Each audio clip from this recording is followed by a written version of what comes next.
Martino. Pour l'instant, nos avocats nous disent que tout est beau. Et que Québec veut faire du hockey le sport national officiel de la province. Puis ça m'étonne. Moi, j'étais sûr que c'était le lancer du javelot qui aurait eu le rugby. J'étais convaincu. Et quand ils ont dit le hockey, je dis, voyons donc, c'est une sacrée bonne idée. Alors là, donc, même le 1er février, le premier samedi de février serait la journée nationale du hockey sur glace. Et M.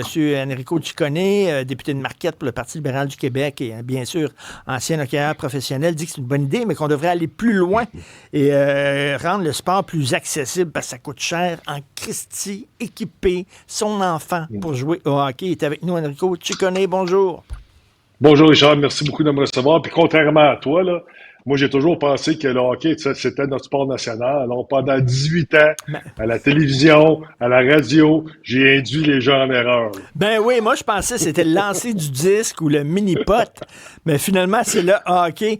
Et d'ailleurs, Enrico, je patine sa bottine, je sais pas patiner, j'ai 63 ans, je patine sa bottine, j'arrive pas à freiner, puis je rentre à toute vitesse d'un bande, puis je tombe sur le cul. Est-ce que ça veut dire que je suis pas un vrai Québécois, Enrico? Ben oui, t'es un vrai Québécois. En autant que tu mets des patins puis que tu pratiques de l'activité physique, c'est une chose de jouer mais le hockey, mais c'est une chose aussi de pratiquer le patin et le hockey, là, c'est complètement différent. Mais t'es sur la glace, sur l'activité physique, ben tant mieux. Enrico, avant de parler de ça, est-ce que vous avez déjà sniffé de l'ammoniac? Ben oui, c'était, écoute. À quoi ça sert, ça? Ça sert absolument à rien. Honnêtement, là, moi, quand j'ai vu, à rien, zéro pinball, Richard. Moi, puis même quand j'ai entendu hier les journalistes en parler qui disaient que ça aidait la performance, moi, je te l'ai dit, pas ça. C'est faux. C'est pas vrai que ça l'aide à la performance sportive. Puis, tu sais, tu prends un gars comme moi qui arrive dans la Ligue nationale, qui est assis, qui a 20 ans, 21 ans, puis tu vois les vedettes dans la chambre, puis tu vois que, ils vont briser une petite capsule d'ammoniac. Mais là, toi, t'arrives, mais tu dis, moi aussi, je vais l'essayer. Moi aussi, je vais le faire. Puis qu'est-ce que ça fait au niveau des performances? Zéro pinball. Puis c'est plus, selon moi, c'est une superstition. Moi, c'est sûr et certain, si je l'essayais puis que j'avais un bon match puis je marquais un but, mais t'étais sûr que j'étais pour l'essayer encore la semaine prochaine, au prochain match. C'est quoi? Ça réveille, peut-être ils sont endormis, puis ça les réveille un peu, ça les saisit? Pas vraiment. Honnêtement, là, je peux même pas dire, parce que c'est quand même dangereux, là. Quand tu brises la capsule puis tu respires un bon coup, là, écoute, ça brûle, là, ça rentre dans les sinus, parce que ça, c'est là pour des moments extrêmes, quand quelqu'un va perdre connaissance. Puis je l'ai vu sur l'IDAS, des collègues des coéquipiers qui sont tombés, perdu connaissance, puis là, le soignant arrivait avec sa capsule, puis là, le joueur se réveillait parce que ça vient te chercher. Mais là, qu'on l'utilise pour des performances sportives, c'est complètement ridicule. Puis là, qu'on s'en vient donner ça à des jeunes mineurs. Ben oui. Écoute, il faut que je sois parlementaire, là, mais quel tata, Richard.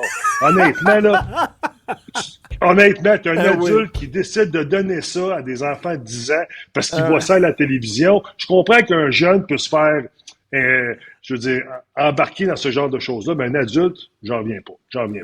Enrico, je sais pas si tu permets que je te tutoie, mais est-ce que tu avais un bâton à 400$? Impossible. À l'époque, oui, peut-être, là, à la fin de ma carrière, là, les bâtons étaient rendus quand même dispendieux. Mais si les bâtons avaient été à 400$ dans le temps que mon père payait, là, je serais pas assis devant toi en train de te parler parce que j'aurais pas eu le cheminement de vie que j'ai eu.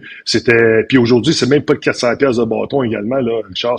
C'est toute la saison de hockey qui vient avec ça, le voyagement, que ce soit le M15-3A, le M17, écoute, c'est des 6, 7, 8, 10, 12, 20 000 pour certains.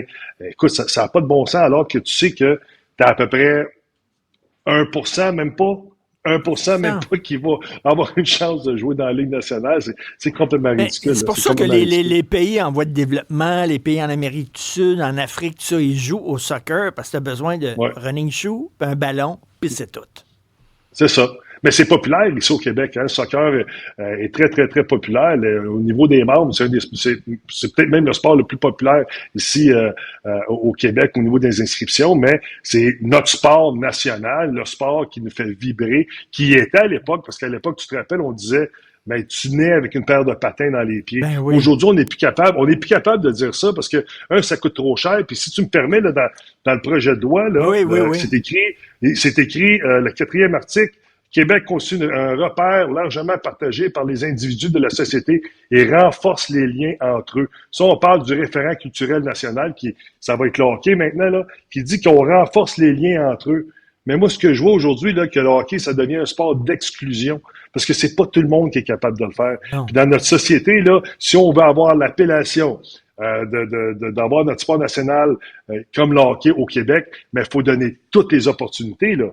Et toi, tu viens de quel milieu? Tu viens de quel milieu, toi, Enrico? Est-ce que tes parents avaient de l'argent? Ben, mon père, c'est un immigrant. Non. Mon père, c'est un immigrant. Il est arrivé ici à l'âge de 14 ans, au quai 21 à Halifax. Il travaillait des 12, 13, 14, 15 heures par jour juste pour nous faire manger, puis qu'on ait un toit. Puis il faisait du surtemps là, pour me payer un tournoi ou le hockey, puis des patins de temps en temps. Puis une chance qu'on avait besoin d'aide parce que il y a bien des années que j'aurais pas eu de nouveaux patins, là. Ça, c'est sûr et certain. Mais concrètement, là, tu veux que justement que le sport soit plus accessible, même l'enseigner dans les écoles, mais concrètement, le rendre plus accessible, c'est quoi? On paierait l'équipement pour tous les jeunes qui veulent jouer au hockey? C'est quoi? Ben, il faut démocratiser. Les premiers mots que j'ai prononcés ici à l'Assemblée nationale en 2018, j'ai parlé de démocratisation du sport. C'est sûr et certain que si on regarde ça là, dans l'ensemble, là, ça va coûter cher puis pas à peu près. Là. Parce qu'il faut arrêter de voir le sport comme étant seulement un loisir. Il faut voir le sport comme étant que le coller à la santé, comme de la prévention aussi.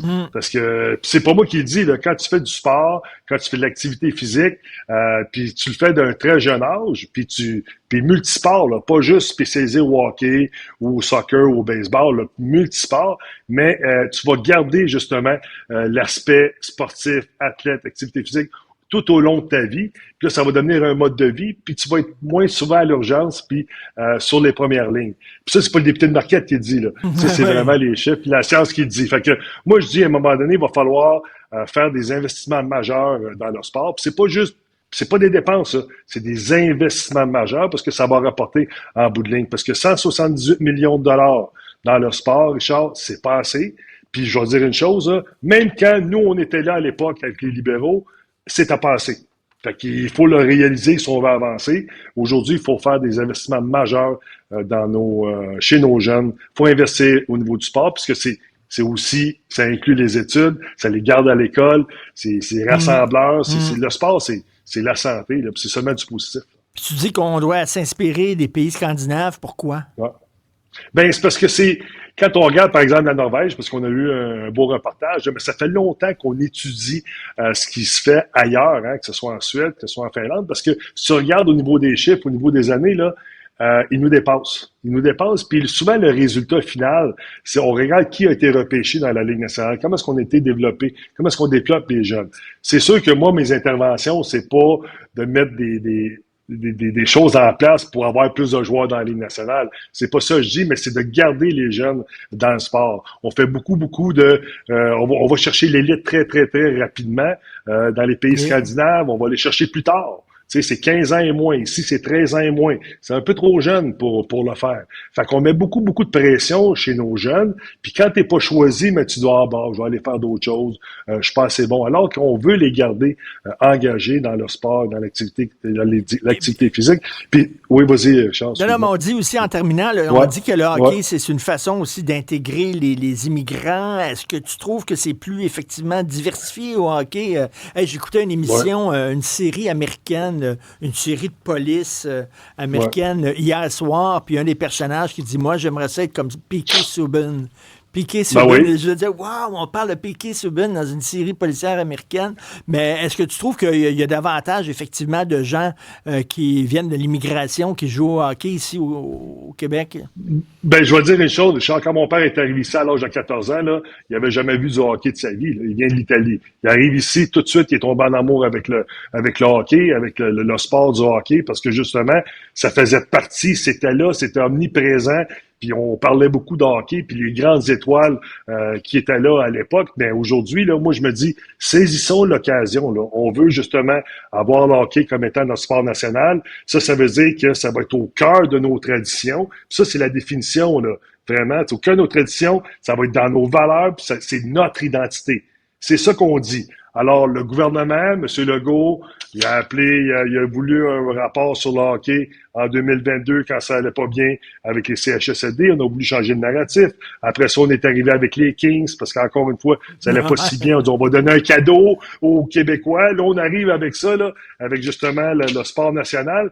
Mais c'est pas juste de le dire. Il faut que tu fasses quelque chose avec ça. Puis moi, je suis le meilleur gars pour les challenger pour qu'on aille plus loin avec ce projet de loi-là. Quoi qu'il est bon pour patiner un peu, Legault. Merci beaucoup, Enrico. Mais il tourne pas à gauche, il tourne juste à droite. Enrico Ciccone est député de Marquette pour le Parti libéral du Québec. Merci, salut. Merci beaucoup.